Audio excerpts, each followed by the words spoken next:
Zoro vs Sanji is one of the most controversial talked about battles in all of One Piece, as both are portrayed to be rivals who are on equal footing. People try to make it out as difficult as the Michael Jordan versus LeBron debate. I think Michael Jordan is the GOAT, by the way.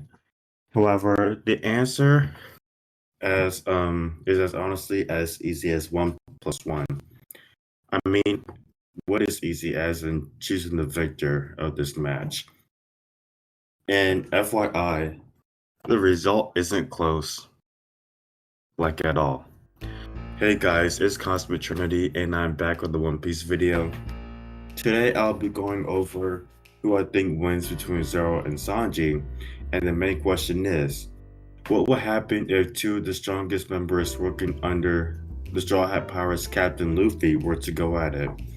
So if you guys enjoyed the video, hopefully you guys are willing to like and subscribe. It will really mean a lot to me. But anyway, I really hope you guys enjoyed the video. So first off, I'm going to start off with Zoro. There's honestly not much to go over with Zoro, since I went through majority of the things I wanted to address in the Zoro vs. King breakdown video I made. I'll post a link to the video, so feel free to check that out. So I guess for Zoro, we could start with what he did on the rooftop in Onigashima. So on the rooftop, Zoro, as well as the other supernovas, Luffy, Killer, Kid, and Law, were fighting the two Yonko, Kaido, and Big Mom. And you can argue that Zoro performed the best out of all 5 supernova during the fight against Kaido and Big Mom. An example of this would be Zoro being able to react and dodge an attack from Big Mom to save Luffy. And Zoro was also capable of cutting Dragon Kaido. And you can argue that Dragon Kaido is more durable than Hybrid Kaido, if you consider the fact that he doesn't coat himself with any kind of haki. And later on, we see that he was able to hold off a combined attack from Kaido and Big Mom. And even though he didn't do it for that long, because it seemed like Law teleported him, it was still impressive that Zoro was still able to at least hold off a combined attack from 2 Yonko. And basically Luffy and the others pretty much thought they were dead.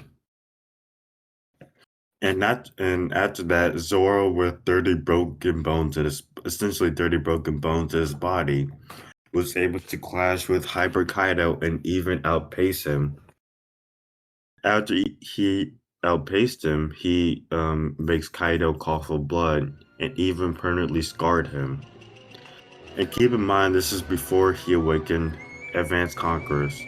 So no, Kaido questioning if he has Conquerors or not does not imply whether or not he used Advanced Conquerors during that attack when he used Ashura's Dead Man's Game. And people try to assume that Zoro blitzed Kaido here. However, if you pay attention to the sound effects, Zoro was just clashing with them and got by him by moving a little bit faster than him. So me personally, I wouldn't consider that a speed blitz, and it kind of goes against what the definition of a speed blitz is. But to be honest, it really depends on your interpretation. And before I move on to Sanji, there is one thing I want to say about Zoro vs. King.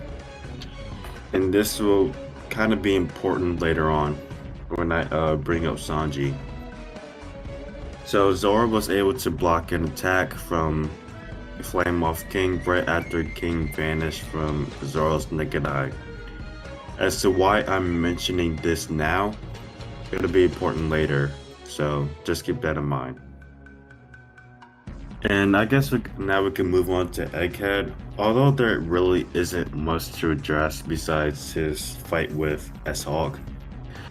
He and Kagu were able to blitz S-Hawk, and Zoro was also shown to clash with S-Hawk as well. And keep in mind, when Zoro clashed with S-Hawk, he was only using 2 out of 3 of his swords, and he wasn't even using Advanced Conqueror's Haki. So he was pretty much, so that shows that he was pretty much, he wasn't using his full power. So I guess that's the end for Zoro. And now I'll just move on to Sanji. For starters, Sanji did seem fatigued when he fought Queen. So Queen doesn't really scale as close to Sanji as you guys think. And Sanji was also capable of breaking Queen's arm with Jambe. And Queen himself seemed shocked that Sanji was able to break his arm off after Queen pretty much had him after Queen pretty much had his body on lockdown. And for the most part, it's fair to say that Sanji was pretty much blitzing Queen all over Wano when he was attacking him. However, his reaction speed was a bit questionable when you take into consideration that Sanji did get hit by some of Queen's attacks, though Sanji also dodged him as well. And he was also able to knock out Queen with 10 consecutive named attacks, basically turning him into a nice, juicy, scrumptious, succulent steak dinner. Pause. But anyway, that's kind of besides the point. But as I said earlier, for the most part, Sanji did have the advantage against Queen for the most part, even while he was fatigued. Though there were some instances where Queen was able to land attacks on Sanji. But before I go into depth with the rest of the scaling, I would like to address some misconceptions. People try to assume that Sanji perception puts Queen, therefore he will perception with Zoro as well. However, this is a bit disingenuous, and I have a lot of contentions with this claim. For starters, Sanji didn't even perception blitz Queen, as a perception blitz is defined as hitting someone before they even process or register the attack. All Sanji did was move, not attack. Keep in mind, he did not attack, he was just moving at those high speeds. But he was moving so fast that Queen could not see him. Which makes sense, as your perception includes all your senses, not just your eyesight. You can still attack fast enough to bypass someone's visual perception, but you can still react to someone's attacks. You can still react to someone's attack due to their other senses being able to sense someone's attack coming. An example of this would be Flame Moth King, as I mentioned earlier, moving so fast that Zoro could not see him visually, but Zoro was still able to block King's kick. And Zoro then proceeds to make a counterattack and scars King, and King couldn't react to that. Or this.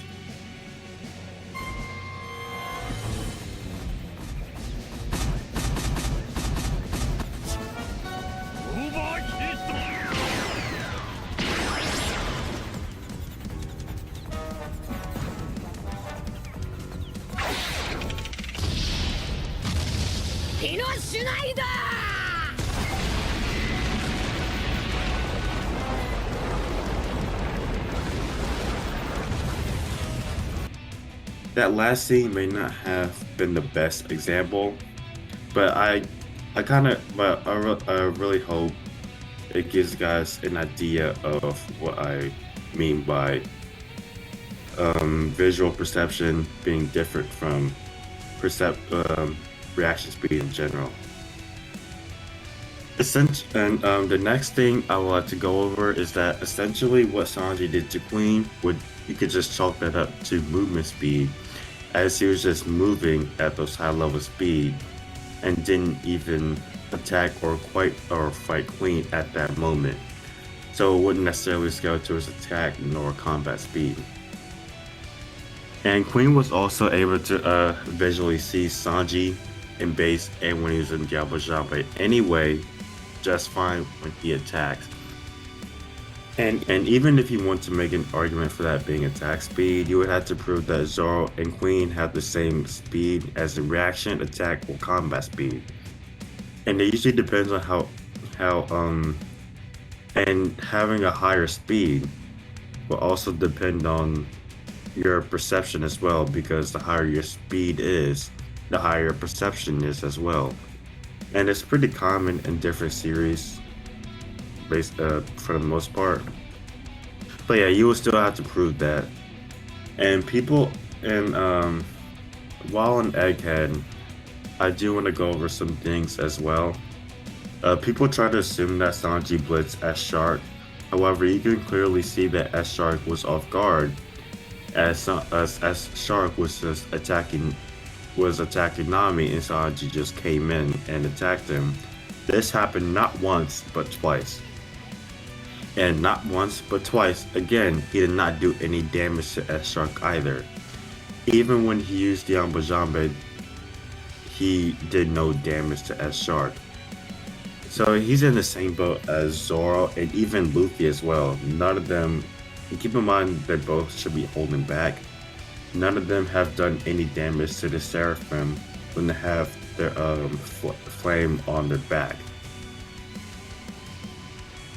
But but basically that's all I have for Sanji. And in conclusion, I think it's just fair to say that Zoro takes AP by far, as he was able to scar Dragon Kaido and even permanently scar Hybrid Kaido without Advanced Conquerors.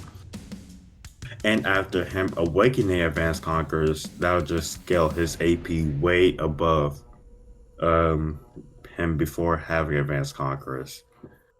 And Big Mom with Napoleon was able to match base Kaido for 3 days. So that Big Mom and Kaido are relative in AP and speed. And keep in mind that a full power Big Mom is much stronger than the version of Big Mom that fought base Kaido. Also, Olen, which is basically Big Mom without her homies, Haki, and had amnesia, was able to knock out a full transformed Beast Queen with 2 hits. And while Sanji was able to knock out Hybrid Queen with 10 consecutive named attacks. And you could also, if you want to, you could argue based off Kaido that full Beast Form Queen is more durable than the Hybrid Queen. But again, that interpretation is up to you. But in speed, Zoro also takes as well, as he scales the Hybrid Kaido in speed. In attack speed, not movement speed. And Sanji barely even. And Sanji does scale above Queen in speed. It's kind of hard to gouge out how high his speed is, as Queen was still able to visually see Sanji attack, and Queen was also able to land blows on Sanji as well. And again, Sanji's reaction speed is a bit questionable. But I think Zoro easily takes attack speed, combat speed, and reaction speed, while Sanji does have faster movement and travel speed, but those are different speeds, so there's no point in even mentioning movement and travel speed. And the only thing that Sanji really takes is durability. But if you also include that Zoro had Zoro coding himself in Haki, you can even argue Zoro would be more durable than Sanji. But without Haki, Sanji definitely takes durability due to his exoskeleton. And basically Zoro without Haki is basically just like a normal level human with human level durability. And humans in One Piece without infusing themselves with Haki have really bad durability, so you can't really put that against them.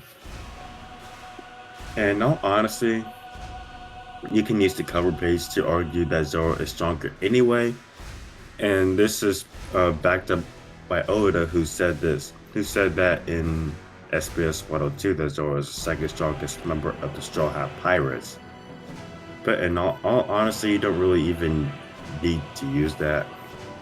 There are plenty of feeds and arguments you can make for Zoro winning anyway. At least for now, anyway. This could change in the future.